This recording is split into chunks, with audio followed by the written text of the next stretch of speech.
कहानी संस्कार। एक गांव में एक बहुत समझदार और संस्कारी औरत रहती थी। एक बार वह अपने बेटे के साथ सुबह सुबह कहीं जा रही थी। तभी एक पागल औरत उन दोनों माँ बेटे के रास्ते में आ गई और उस लड़के की माँ को बहुत बुरा भला कहने लगी।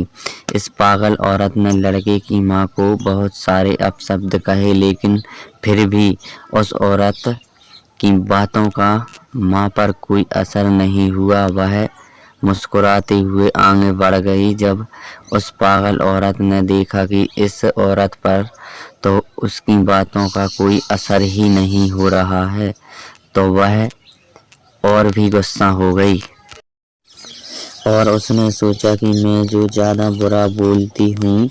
अब वो पागल औरत उस लड़के की माँ, उसके पति और परिवार के साथ भला बुरा कहने लगी। लड़के की माँ फिर भी बिना कुछ बोले आगे बढ़ती रही। काफ़ी देर भला बुरा कहने के बाद भी जब सामने से कोई प्रतिक्रिया नहीं आई, तो पागल औरत थक कर लड़के की माँ के रास्ते से हट गई और दूसरे रास्ते पर चली गई।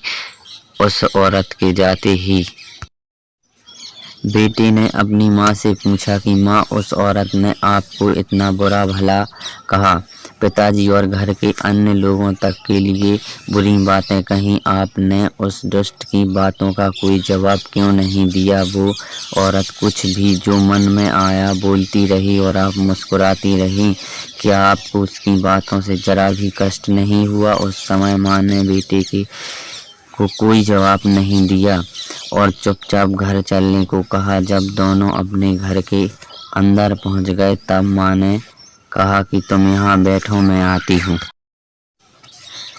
कुछ देर बाद माँ ने अपने कमरे और घर के कुछ मैले कपड़े लाई और बेटे को बोली कि यह लो, तुम अपने कपड़े उतार कर ये कपड़े पहन लो। इस पर बेटे ने कहा कि ये कपड़े तो बहुत ही गंदे हो रहे हैं और इनमें से तो तेज दुर्गंध आ रही है। बेटे ने उन मैले कपड़ों को हाथ में लेते ही उन्हें दूर फेंक दिया।